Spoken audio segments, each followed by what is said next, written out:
नमस्कार, मैं दीपक पांडे, राष्ट्रीय प्रवक्ता भारतीय आजाद मंच। बहराइच में हुई घटना अत्यंत ही दुर्भाग्यपूर्ण और निंदनीय है। देश में लगातार बड़े स्तर पर सनातन धर्म के पवित्र त्योहारों पर लगातार विशेष धर्म द्वारा पथराव, हिंसक घटनाएं की जाती हैं। ये उस देश में हो रहा है जिस देश में धर्मनिरपेक्षता का टैग मोहर संविधान निर्माताओं ने लगा दी। आज उस धर्मनिरपेक्षता पर प्रश्न चिन्ह खड़ा होता है कि क्या हम वाकई में धर्मनिरपेक्षता की ओर बढ़ रहे हैं या धर्म विशेष को संरक्षण देने की ओर बढ़ रहे हैं। हमने देखा है नवरात्र के पवित्र माह में मूर्ति विसर्जन के दौरान बहराइच की घटना पर जिस प्रकार से हिंदू धर्म के व्यक्ति को जिस प्रकार से टारगेट किया गया धर्म विशेष द्वारा, और सबसे बड़ा प्रश्न ये खड़ा होता है कि उस धर्म विशेष के व्यक्ति के पास अवैध असलहे व हिंसक तत्वों का पदार्थों का प्रयोग हुआ। इससे साफ तरह से यदि माना जाए तो प्रशासन की फेलियर को हम कह सकते हैं। मगर उसके बाद जिस प्रकार से उत्तर प्रदेश सरकार ने घटना पर संज्ञान लिया, जिला प्रशासन मुस्तैद हुआ और आरोपियों को धरपकड़ हुई, कई आरोपियों पर एफआईआर दर्ज हुई और प्रशासन ने जिस प्रकार से तेजी दिखाई, ये अत्यंत ही अच्छी पहल ही कहेंगे। क्योंकि हम जिस सुरक्षा की बात करते हैं हिंदुओं के त्योहारों पर, वह सुरक्षा वर्तमान पे तो हमें देखने को देश के किसी भी स्थान पर देखने को नहीं मिली। क्योंकि मूर्ति विसर्जन इससे पहले गणेश चतुर्थी पर हुआ, उस पर भी देश के कई पवित्र स्थानों पर व कई प्रदेशों पर अराजक तत्व द्वारा इस प्रकार की घटना हुई। बंगाल तो इसमें प्रथम है, महाराष्ट्र के कई जिलों में इस प्रकार की घटनाएं हैं। आज प्रश्न ये खड़ा होता है कि क्या हम अपने देश में हिंदुओं के त्यौहार मनाने पर पाबंदी लगा दें या हिंदुओं के त्यौहार मनाने पर पूरी तरीके से या तो बंद करा दें उनको। क्योंकि आज जिस प्रकार से हिंदुओं के त्यौहार को विशेष धर्म द्वारा टारगेट किया जा रहा है, ये अत्यंत ही दुर्भाग्यपूर्ण रहा है। हम लगातार धर्मनिरपेक्षता का चोला ओढ़कर विशेष कम्युनिटी को संरक्षण देते आ रहे हैं, ये अत्यंत ही दुर्भाग्यपूर्ण है। भारतीय आजाद मंच लगातार अल्पसंख्यक की जो परिभाषा पूर्व में गठित हुई थी, उस पर लगातार हम प्रश्न चिन्ह खड़े करते आ रहे हैं। क्योंकि आज कई प्रदेशों में जो खुद को अल्पसंख्यक बता रहे हैं, वो कई प्रदेशों पर अल्पसंख्यक नहीं बहुसंख्यक होते जा रहे हैं।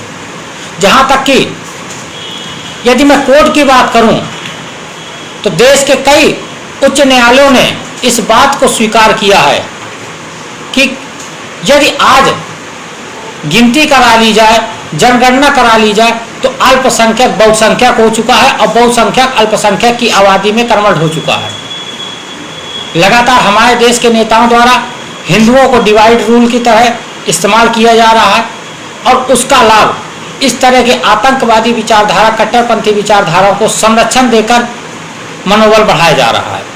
बहराइच की घटना हो या अन्य प्रदेशों की घटना हो, विपक्ष के द्वारा बोल ना निकलना इस बात का भी प्रतीक है कहीं ना कहीं संरक्षण की नीति का।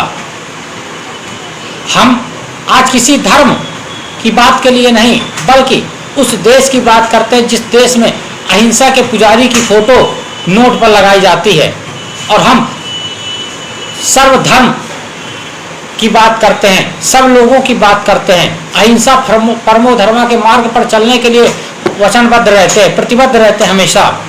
आज उसी देश में अहिंसा जिस प्रकार से हथियार बनता जा रहा है, ये अत्यंत ही दुर्भाग्यपूर्ण है।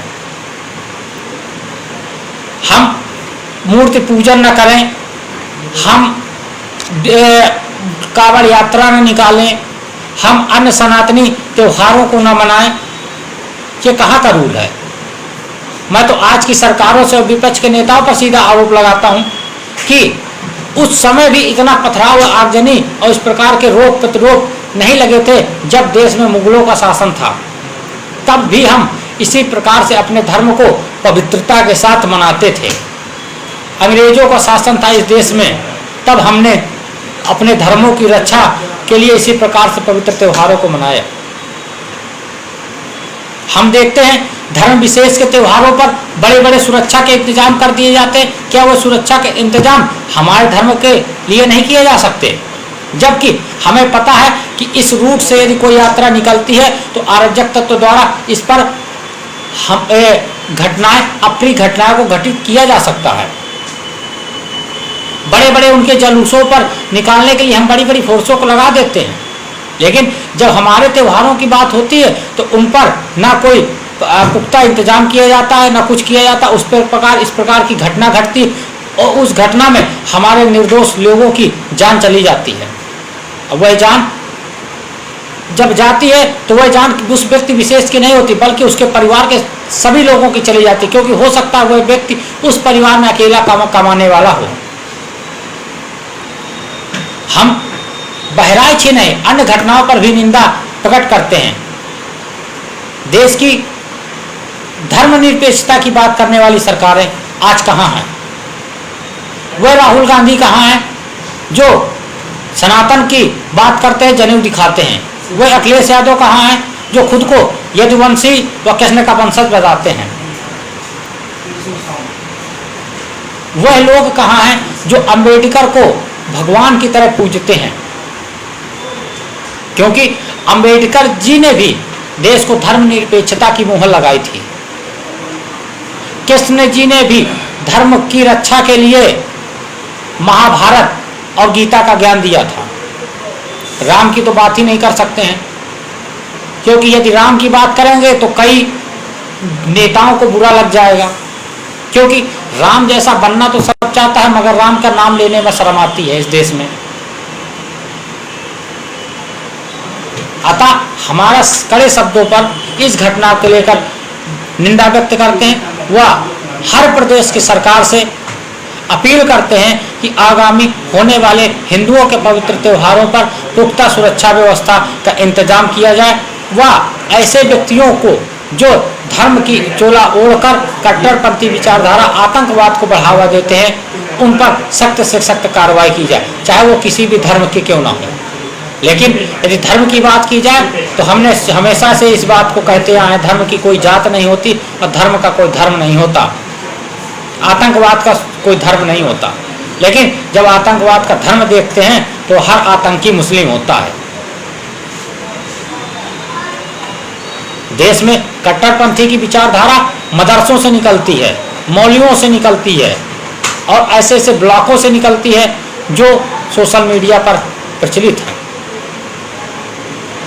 इस कट्टरपंथी विचारधारा से ये वही लोग हैं जो अपने बच्चों को ऐसी विचारधारा से दूर भेजकर अच्छी शिक्षा देते हैं और बहला फुसलाकर मुस्लिम धर्म के युवाओं को दूसरे धर्म के त्योहारों पर पत्थरबाजी, आगजनी व हिंसक घटनाओं को अंजाम देने के लिए भेजते हैं। ये अत्यंत ही दुर्भाग्यपूर्ण, निंदनीय है। मुस्लिम समाज भी हमारा भाई है, लेकिन यदि हिंसा के पथ पर चलता है तो हमारा सबसे बड़ा दुश्मन है। मुसलमानों को इस चीज़ को समझना होगा कि देश की आज़ादी में उन्होंने भी अपना रक्त बहाया है। आज उस रक्त को आप यदि पानी बनाएंगे तो देश यदि जाग गया तो आपके लिए भी अत्यंत ही कठिन रास्ते खुल सकते हैं। यदि आप लोगों को इतनी ही कट्टरपंथी विचारधारा की बात थी तो जब देश हमारा धर्म के नाम पर विभाजित हो रहा था तो आपको पूर्वजों को भी पाकिस्तान चला जाना चाहिए था, लेकिन नहीं, तब आपने इस देश को चुना क्योंकि आपको एहसास था कि इस देश में आप सुरक्षित हैं, संरक्षित हैं, आपको इस देश में अल्पसंख्यक कम्युनिटी के तहत मिलने वाली योजनाओं का लाभ प्राप्त होगा और आज उसी लाभ के संरक्षण में आप इस प्रकार की घटनाओं को अंजाम दे रहे हैं। हमारे त्योहार हमेशा पवित्र थे, पवित्र रहेंगे। सनातन कल भी था, आज भी है और आने वाले समय में रहेगा, क्योंकि सत्य ही सनातन है और सनातन संस्कृति ही हमारी धरोहर है। और इसको बचाने के लिए यदि हमको शास्त्र के साथ यदि अस्त्र भी उठाना पड़े तो हम पीछे नहीं हटेंगे, क्योंकि वर्तमान में घटनाएं हमारी संस्कृति को धूमिल करने के लिए घटाई जा रही हैं और ये सिर्फ सत्ता पाने के लिए लोगों द्वारा संरक्षित की जा रही हैं, क्योंकि इस देश की राजनीति धर्म, जाति और लोगों की हत्याओं को लेकर आगे बढ़ी है। गरीबी की बात सब कोई करता है, लेकिन गरीबों की बात चुनावी रैलियों तक ही सीमित रह जाती है। इसलिए हमारा निवेदन है कि हिंसक का रास्ता छोड़कर कोई भी धर्म हो, अहिंसा के पथ पर चले, सभी लोगों को भाईचारा, प्रेम, सौहार्द बना के रखना है। बहराइच की घटना पर प्रशासन का सहयोग आपको करना है। प्रशासन द्वारा किसी भी प्रकार की यदि आसपास कोई घटना घटती है उसकी सूचना आप तत्काल अपने प्रशासन को दीजिए, आपका प्रशासन उस पर कार्रवाई करेगा। आपको कार्रवाई करने की कोई आवश्यकता नहीं। कानून को हाथ में लेना कानून को तोड़ना के समान ही है। इसलिए कानून की रक्षा करें, कानून का साथ दें, कानून का सहयोग करें और कानून इस कदर मजबूत है कि वह अपने स्तर से अच्छों को पानी पिला सकता है। अतः बहराइच पर हुई घटना की हम भारतीय आजाद मंच कड़े शब्दों पर निंदा करता है। वह उस घटना में जो भी व्यक्ति घायल हुआ हो, वह जिसकी मृत्यु हुई, उसके प्रति गहरी संवेदना व्यक्त करता है। हम लगातार अहिंसा के और क्रांतिकारी विचारधारा के व्यक्ति रहे हैं। हम क्रांतिकारी विचारधारा को मानने वाले सरदार भगत सिंह, गुरुदेव, सुखदेव, राजगुरु और चंद्रशेखर आजाद जी के भी मानने वाले विचारधारा के लोग हैं। हम इस देश को जलने नहीं देंगे। अतः यदि किसी भी सरकार से यदि सनातन की रक्षा नहीं हो पा रही है तो हमारा उस सरकार से निवेदन है कि आप कृपया सशस्त्र लाइसेंस जारी करने का कष्ट करें, ताकि हम अपनी सुरक्षा स्वयं कर सकें। हमें किसी की सुरक्षा की आवश्यकता नहीं है।